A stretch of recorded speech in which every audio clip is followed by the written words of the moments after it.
Hello, welcome to the E08 Show. I'm your host, John E08. In this episode, no regulars, because reasons as always. As for our guest, he was born in New York, currently living in Florida, the United States of America, and he is a lot of things. He's a book author, filmmaker, Constitutional Republic activist, actor of SAG AFTRA, and as well as a show host. So yeah, that's a lot of things to cover. Ladies and gentlemen, I give you Ronald Russell Farnham. Hey, everybody. Thanks for having me on the show, buddy. I appreciate it.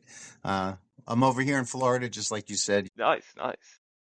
So, how's life? Life is good. You mentioned that I'm a constitutional republic activist, and that's true. I just had a court case dismissed finally after battling with the courts for 2 years here in Brevard County, Florida. So now I can kind of focus more on my work, on my books and movies, and I just entered one of my newest movie into a few Academy Award accredited film festivals. So things are going good. Things are going good. Nice, nice, nice. So, what has inspired you to take the path that you're currently on right now? I've always been a truth seeker, and I've also always kind of been into justice. And I always wanted to know all the secrets about everything. So I went into the military when I was in my early 20s and got a top secret clearance and worked for the Department of Defense for about 15 years.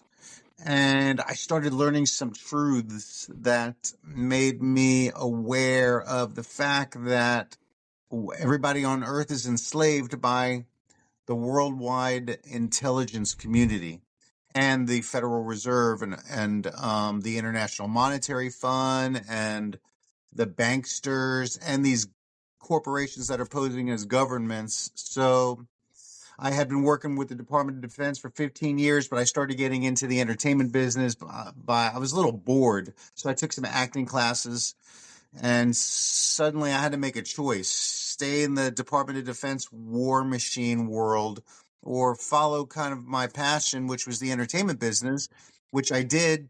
Got an agent, started booking commercials, working on movies, moved to LA, started writing books and screenplays, and hosted my own reality show. And then it just kind of took on a life of its own. So I'm working at something I'm passionate about. I used to have to get up and be at work for the government at 9 a.m. And now I'll work all night long, 24 hours a day, because I love what I'm doing. Before it was kind of a chore. So that's where I've kind of gotten to in my life right now. Nice, very good. So, what is your experience in the entertainment industry? Well, I started out, since I've been a little kid, I went to Catholic school. I've been singing in the choir. I sung in the choir as a little kid in kindergarten, first grade, all the way up through into the middle of high school.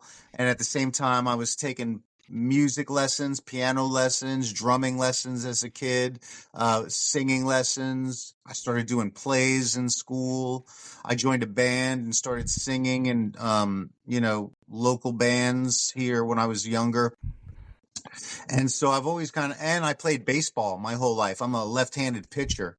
And so I've always been on the pitcher's mound. I know they play cricket over there or rounders, but in America, in the United States, we play baseball. And I've been a pitcher since I was a little kid. So I've always kind of been into performing. And then, like I said before, I made that switch from the Department of Defense into the entertainment world about 25, almost 20 years ago, where I had an agent, started going on auditions, and I was going on auditions and booking roles even while I was working for the Department of Defense. And I was going to be sent over to Germany to pick up some data to bring back to Headquarters Special Operations Command. But they wanted me to go the same weekend. My new play was opening up, where I was playing R.P. McMurphy in the stage production of Cuckoo's Nest. And I told my boss, I go, look, I can't go to Germany. We've sold tickets. This is a theater, a big public playhouse. I'm the lead. There's no understudy. I'm doing this. He goes, well, your bills aren't paid by you doing plays. And I was like, you know what? One day my bills are going to be paid by me working in the entertainment business, and I resigned that week. And so since then, I've been going full force at that. And I started writing when I was in the Department of Defense. I had to do counterterrorism reports, intelligence assessments. And so I got really good at reading and writing, got my bachelor's degree, and I've been kind of multifaceted in the entertainment business as an actor, a writer, a producer, a director, and even an editor and financing. I've even financed my own projects. I mostly do. So I just do everything I can to make, to create things for people to either read or watch. Ah, very well then. Yeah, I Are there, figure if I do it, if I once I make the decision that I'm going to do this thing, I'm going to make whatever it is. I'm like, oh, I'm making this movie. I'm going to write this script. I'm going to make this movie, and then I go do it. I write the script, and then I do the breakdown, and then I start hiring people, and then they show up, and I film, and then I edit it, and then I put it out there. I just do it. I don't say how I'm going to do it. It just kind of it happens, and I just make it happen. yes, indeed. You gotta go for it. Yeah. That's my advice to anybody who wants to do anything, whether it's entertainment or a job or a business that they're going to create. Just decide that that's what you're going to do and then do it.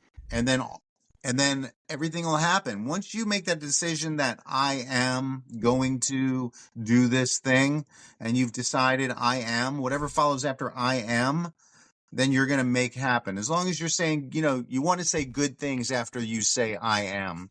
I hear some people have negative talk, and it's just like, dude, you shouldn't talk to yourself like that. But, you can't save the whole world. Yes, so true. Are there any jobs or opportunities you haven't done yet that you would like to do someday? It's amazing that you asked that because I have I love doing live theater, and I've always wanted to work on, and I've performed a lot of live theater, but I've always had this dream of working on Broadway, and because I've worked on feature films and studio TV shows in Hollywood. I lived there for several years and worked with a lot of stars, and I just got contacted yesterday by a Broadway producer who has an idea for a show that's in a certain niche.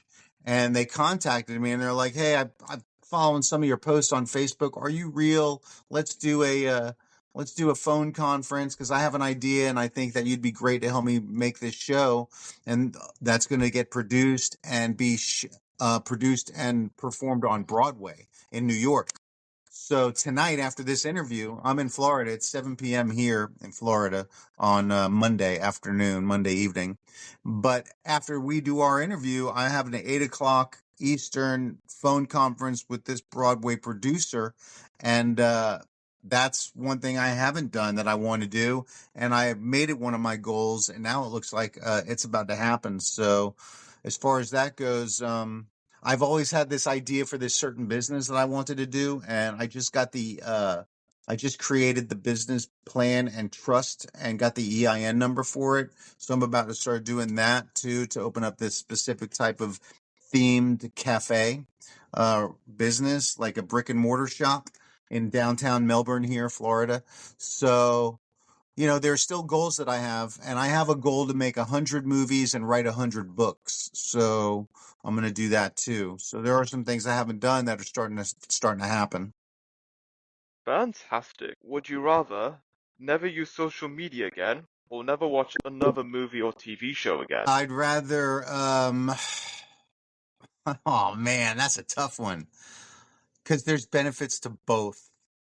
And being a movie and TV writer, I need to watch movies and TVs to keep up with what's going on. So Uh, I'm willing to abandon social media so that I can continue watching movies and TV shows because I'm going to write movies and TV shows.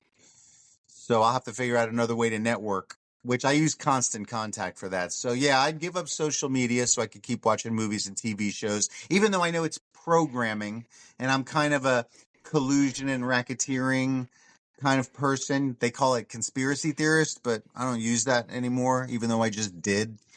So Anyway, I think it's programming, but I'm gonna watch it so I can be programmed on what the relevant material is out there, so I know how to target my audience, edit, write for effectiveness. So yeah, I would give up social media.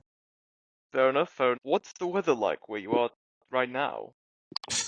Right now it's 7 p.m. It's a little overcast, but today it was 93 degrees out and like 88% humidity. So it still is hot. In fact, my house right now, it's been taking all day to cool down to like 80 degrees inside, even though it it feels a little cool in here. It's not as cool as I want it to be. So it's hot and humid here in Florida. Yeah, of course. What about where you are? Well, it's a hot day where I am. Actually, a lot hotter than the last few days. It's What do not you, humid, but still it's very hot. you're in England, right? Yes, I am in England. So how what do you call hot? I know you go by Celsius, we go by Fahrenheit. So it's Yeah, 93 degrees Fahrenheit, which I think there's like a 30-degree difference between Celsius and Fahrenheit, if I remember. I yeah. don't know what's your temperature there right now? So, well, right now, it's currently 18 degrees Celsius outside. The highest it's been the hottest is like 24 degrees, which is like nearly 100 Fahrenheit. Oh, okay. Wow. Huh. Is that normal for where you are? Well, a little hotter than normal, but that's not the issue. The thing is, most homes in the UK is well insulated. It's mainly adapted to colder temperatures.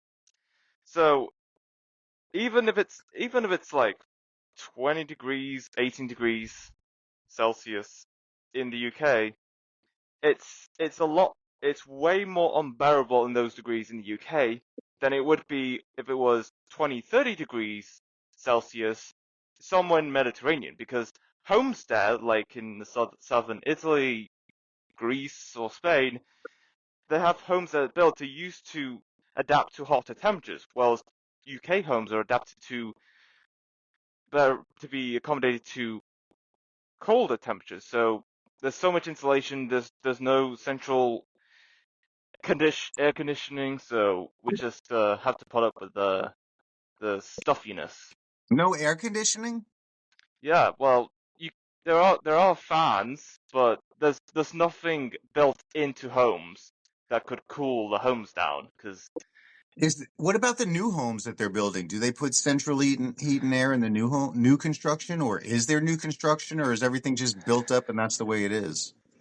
well, there are still new homes being constructed here, but even then they still don't put central air conditioning in them because these new homes are supposed to adapt to colder temperatures as it is usually in the UK.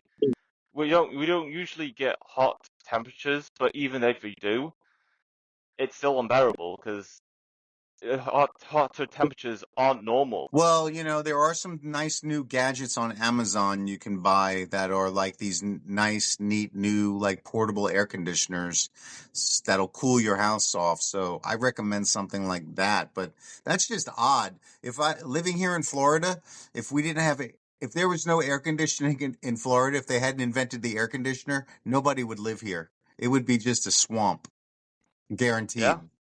Yeah. absolutely. I've always wanted to visit England. I've never been there yet. I've been to Germany, Mexico, Korea, but France, but not England yet. And I really want to go because my last name is Farnham or Farnham, and my name originates from over there. So I think there's a town of Farnham over there, Farnham. So I want to go visit, see if I have any, kinfolk. Cool, cool. Would you ever try space tourism? Well, okay, so, yeah, definitely. I'm a traveler. I love to travel. I like to experience things. I like roller coasters, and I guess a rocket would be very similar to a roller coaster up into space. So I think that would be cool. Although personally, I believe that we can only get up so high because I think that we're in an enclosed domed firmament space that we can't escape. I used to be a globe earther. Then I was kind of a flat earther. Now I think we live on a flat, enclosed space inside of a computer simulation, which appears to be validated by science. So, you know, but I'll still go. I mean, even if it's fake, I don't care. It feels real. Whatever works, I guess. Yeah, yeah. What do you think? You think we live on a globe that is spinning at 1,000 miles an hour and zooming through the universe at millions of miles an hour, but yet those stars haven't even changed position? What do you think? Well, I think we are on a globe that spins, and the stars, they don't move at all because they're just they're in a specific position that's just very far away from us. And even though there is technology for space exploration, we don't know what is beyond what is currently around us right now. So there's so many mysteries that can come about. Yeah, that's true. Well, there's always, I guess if there was evidence of it, I would definitely love to see it. But so far, there's no evidence. I even made a call to NASA, two of them, two phone calls saying, hey, could you give me some video footage of the entire Earth out in space, rotating on its axis? And they told me twice, and I put the videos on my Rumble channel, that we can't get high enough. We can't leave low Earth orbits. So there's no way to get video footage of the entire Earth rotating on its axis out in space. Yes. So that's got to tell you something. Like, where's the evidence? I'm all about evidence. If there's evidence that proves it, then hey, great. My whole life, mostly I grew up believing we lived on a spinning globe. But then I started doing research because I questioned it because of information that came to me. And then suddenly I'm like, oh, well, there's no evidence that we can even get to the moon. Some people think the moon landings were staged. So, I don't know. There's no evidence of a lot of assertions that the scientific community is making and the government, or so-called government. Yeah. That's a very good point. What should they teach in high school, but they don't? They should teach legal English and how to create a trust to protect yourself from the tentacles of the government. They don't what the English that they teach in schools is formal English, which is a lower version of legal English. And legal English is the real meaning that, like, attorneys and judges and police officers are using against you in courts.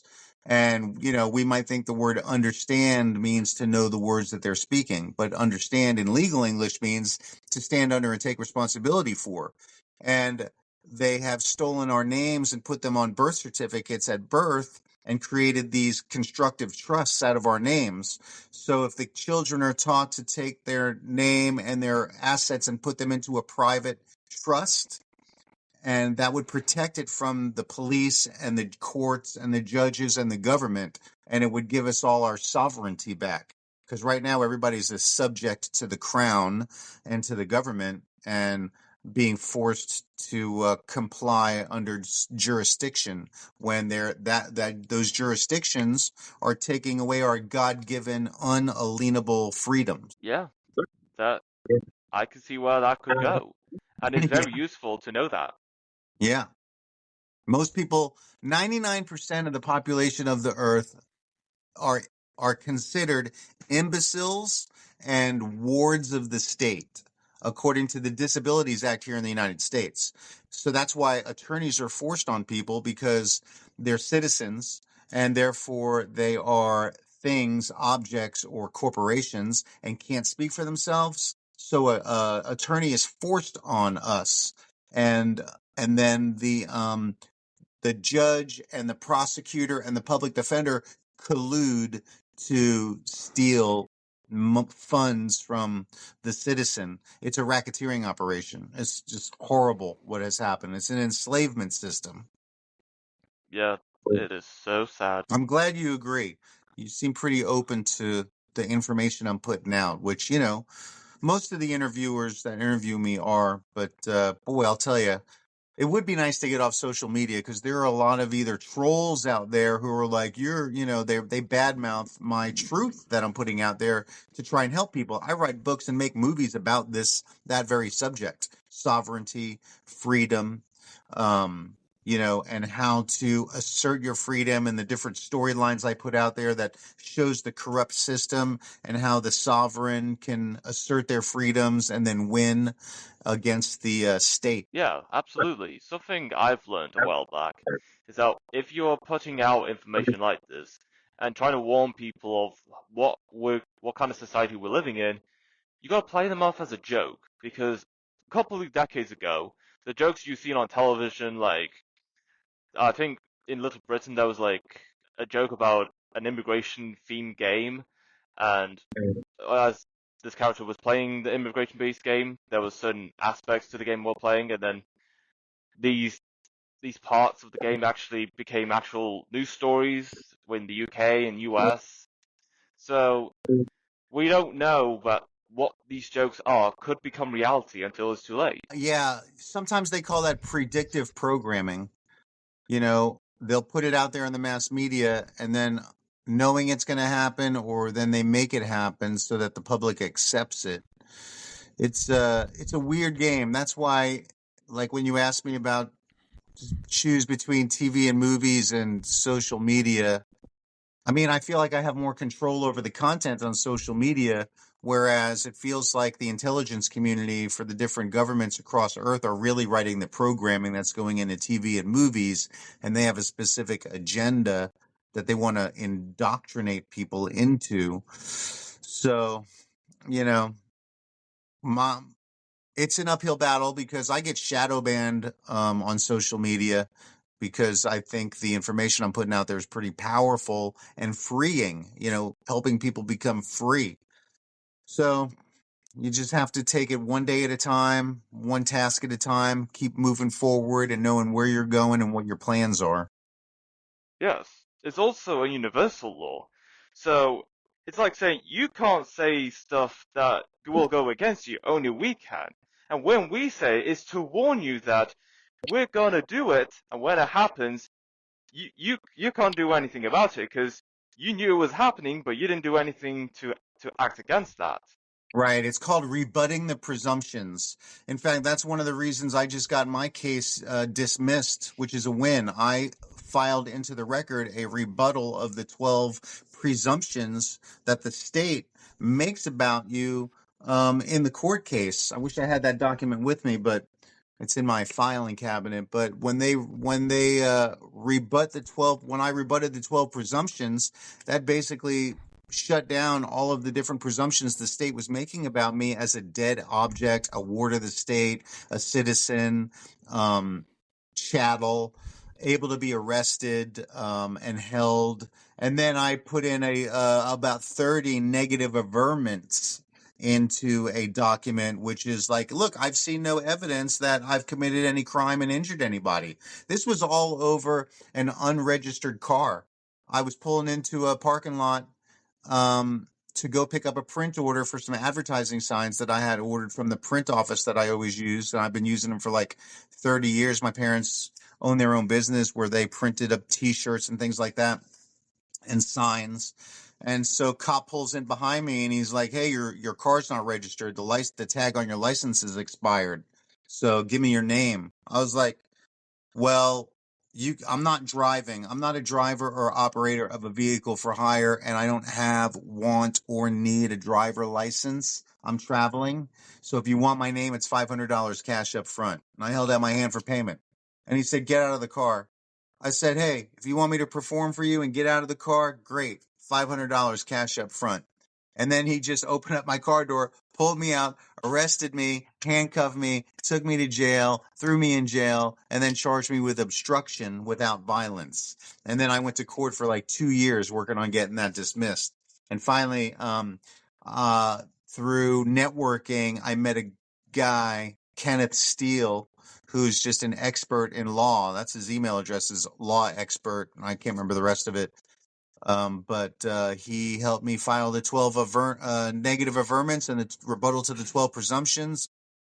a Freedom of Information Act request for the oaths of office of the judge, the prosecutor, the public defender, the clerk of the courts, and then filed a notice of warning that they were depriving me of my rights and due process under color of law. And then a week later, after that, they dismissed it, and now I'm suing them. I'm suing 12 different parties in this for about $2.3 million per party. Wow, that's Mhm. impressive. Yeah, when I win and I get a bunch of assets, I'll come over and I'll do a live show over there in England with you, and you can show me how stuffy these houses are. But I'm sure it'll be nice and warm because it'll be cold probably when I get there. Uh-huh. Yes, absolutely. If you were given 500 acres of land, what would you use that land for? Wow. Well, I would build a pyramid, and I would rescue uh, a bunch of dogs in all of the local animal shelters and release them onto the property, and build a go-kart track, and put up tennis courts and a baseball field, and a small farm for vegetables and nuts and fruit. And then that would probably be about it. But it would be a giant pyramid, like 100 feet up and 100 feet down. It would have an Olympic-sized swimming pool, tennis courts, basketball court, baseball field, football field, and a track around it with and then the dog park, cat park, and fruits and vegetables and nuts, and yeah. So that's what I would. Nice, nice. In fact, I already wrote the plans for the pyramid.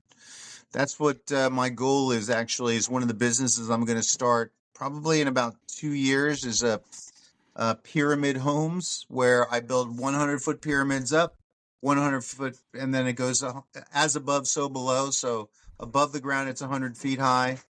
Down underneath, it's 100 feet down.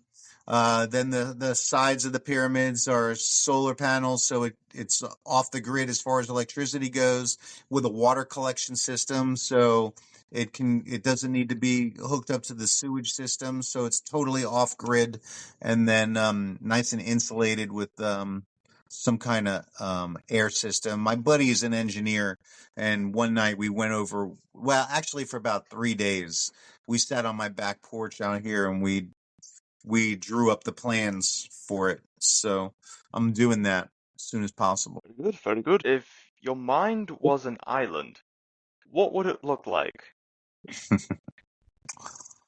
Uh, it would be compartmentalized. I would have different sections of the island for different things.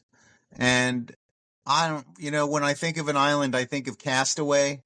So there'd be no, I'd be, I'm vegan, or at least working on being a better vegan. So it'd be mostly vegetables, and I would be wearing just a loincloth, and it would be nice and peaceful without any dangerous animals on it.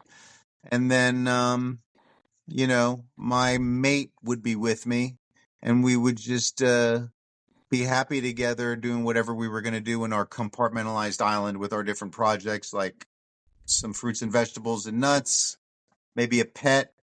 We'd be out swimming, and I guess we'd just be laying around. I would probably want some type of a communication device to pick up, satellite TV or something for entertainment. Although I guess for years there was no TV and radio and movies, so maybe I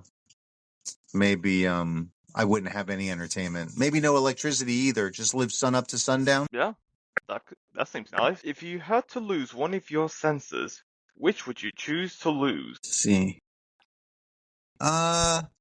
Taste, because I'm pretty much over food. I've been studying the Emerald Tablets of Thoth, and in there it says you can live forever by not eating.